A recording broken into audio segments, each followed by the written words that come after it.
Welcome. This mini crash course has 4 chapters. Chapter 1 explains what dependency injection is and why we use it. Chapter 2 shows how to start with the Injector library. Chapter 3 covers modules and bindings. And Chapter 4 focuses on practical use and testing, ending with a small real project. By the end, you will know how to apply dependency injection in real Python projects. Basics of dependency injection. What is dependency injection? Dependency injection is a design pattern. A dependency means any external object or service that a class needs. For example, a logger, a database connection, or an API client. Injection means we provide that dependency from the outside instead of the class creating it by itself. Without dependency injection, classes often create their own objects. This leads to hard-coded connections, which make the code harder to change and test. With dependency injection, we pass the required objects from outside. This makes our code more flexible, reusable, and testable. Think of it as plugging in a charger. The phone does not build its own charger. Instead, we inject the charger from outside. Let's see an example. In the first part, the service class creates its own database object. This is called a hard-coded dependency. If we later want to use a different type of database, we must change the service class itself. That is not flexible. In the second part, the service class does not create the database. Instead, it accepts a database object from outside. This is dependency injection. Now, if we want to switch to another type of database, such as a fake one for testing, we can simply inject it without changing the service class. This shows how dependency injection helps to keep our code clean, flexible, and easy to test. Why we use dependency injection? We use dependency injection mainly for 3 reasons. First, flexibility. With injection, we can swap one implementation with another without touching the core business logic. For example, switching between a real database and an in-memory database. Second, testability. In testing, we often do not want to connect to real services. Dependency injection allows us to inject fake or mock objects, so tests run faster and safer. Third, cleaner code. By avoiding hard-coded object creation, our classes focus only on their main responsibilities. This is called separation of concerns, and it makes code easier to maintain. Overall, dependency injection helps us write professional-grade code that is easier to scale, test, and adapt to change. Getting started with Injector. Installing Injector. Now that we understand the basics of dependency injection, let's see how to use it with the Injector library. Injector is a simple and lightweight dependency injection framework for Python. It helps us manage dependencies in a clean and structured way, so we don't have to wire everything manually. To install Injector, we use the pip package manager. The command is pip install Injector. Once installed, we can start using Injector to define and manage dependencies in our project. Creating an injector. The core idea of the Injector library is the container. The container is created using the Injector class. When we call Injector, it creates and manages objects for us. This means we don't need to create dependencies by hand. Once configured, the container provides dependencies automatically whenever they are needed. This is the heart of dependency injection, letting the framework handle object creation and wiring. Here is a simple example with Injector. We define a database class with a connect method. Then we define a service class. Notice that the constructor does not create a database. Instead, it declares that it needs a database object. We mark this constructor with the addInject decorator, so Injector knows it should provide dependencies. Next, we create the injector container. When we ask the container for a service, it automatically creates a database object and injects it into the service. Finally, when we call the serve method, it prints database connected. This shows how Injector removes the need to manually create and pass dependencies. Using @inject for constructor injection. The key decorator in Injector is @inject. It tells Injector which constructors should receive dependencies automatically. When we mark the constructor with @inject, Injector looks at the parameter types and provides matching objects. This means we don't need to manually wire the dependencies ourselves. This keeps code clean, avoids duplication, and lets Injector handle all the object creation. In real-world applications, classes often need more than one dependency. For example, a service may need both a database connection and a logger. With Injector, we do not have to create these dependencies manually. The container can provide both automatically. This makes the code much cleaner, and the service class focuses only on its main job. Here, the service class needs two things: a database and a logger. Instead of creating them inside the service, we declare them as constructor parameters. The @inject decorator tells Injector to provide them. When we call injector.get with service, the container creates both the database and the logger objects. It then injects them into the service automatically. Finally, the service uses both. It connects to the database and writes a log message. This shows how Injector helps manage multiple dependencies without any extra wiring code. Modules and bindings. What is a module? In Injector, a module is a configuration class. It tells Injector how dependencies should be created and provided. Instead of writing all object creation logic inside our services, we keep it inside modules. This keeps wiring separate from business logic, which makes the code cleaner. Modules are especially useful in larger projects, where we need to manage many services, databases, and utilities. They help us organize dependencies in one place, instead of spreading creation logic across the whole code base. Here we define a database class. Then we create a database module, which extends the module class. Inside the module, we use a provider method. This method tells Injector how to create a database object. We also use the singleton decorator, which means the same database instance will be reused. Next, we create an Injector with a database module.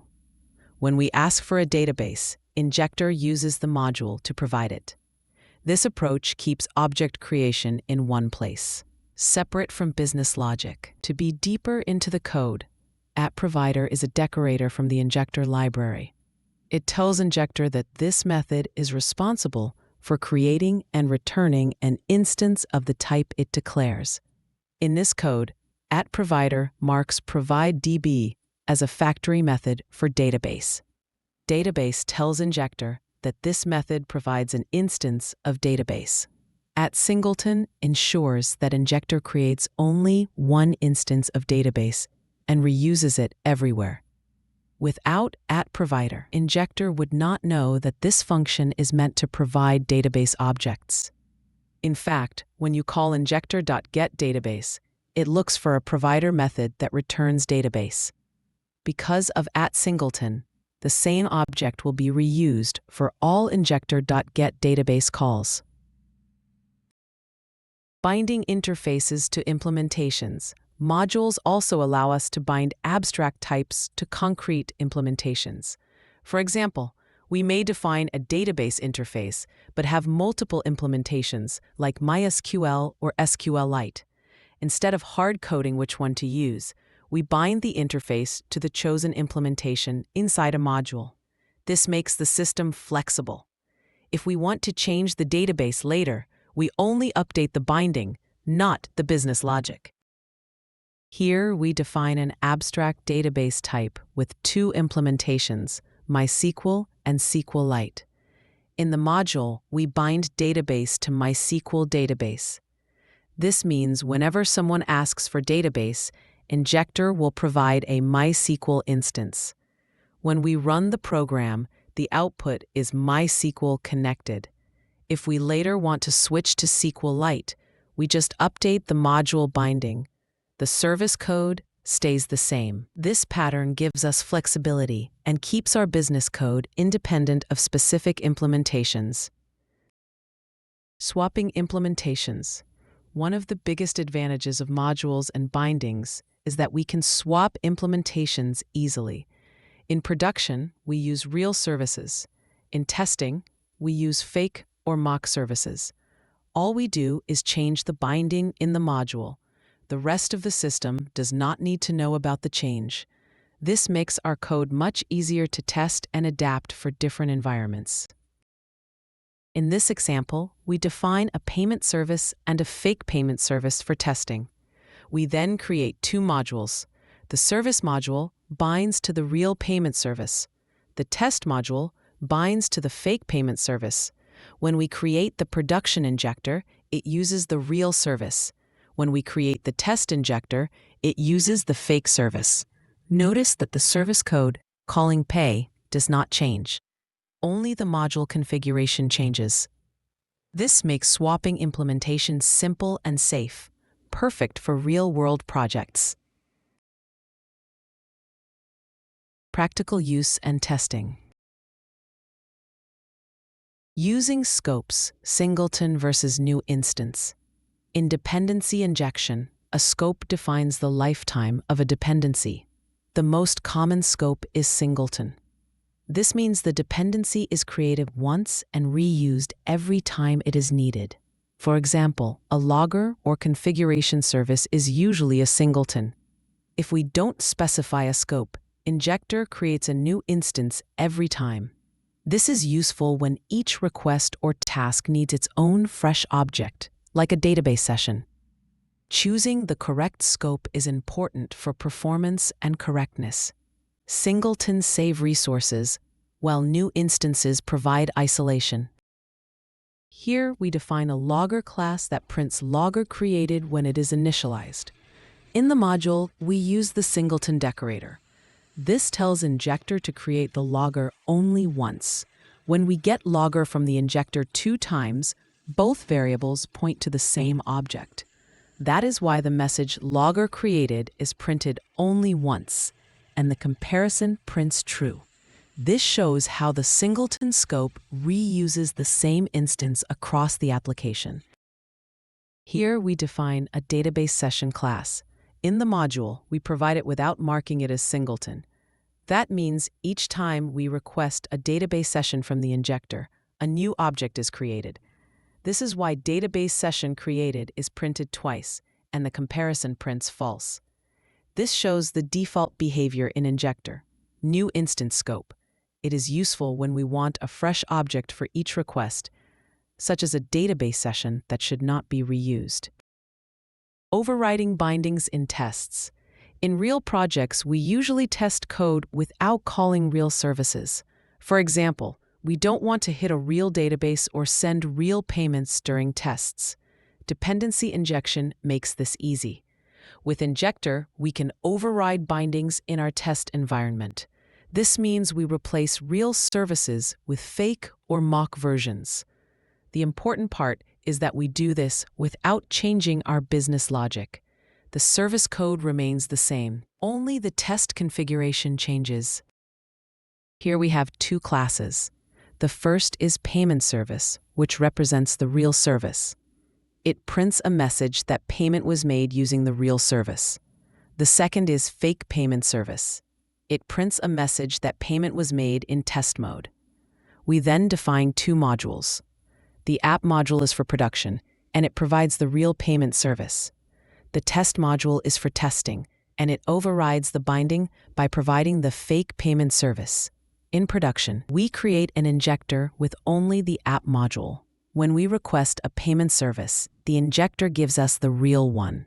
The output shows paid 100 using real payment service. For testing, we create an injector that installs both modules. Since the test module comes last, its binding overrides the app module. When we request a payment service here, we get the fake one instead. The output shows fake payment of 100 test mode. This is how overriding bindings works in tests.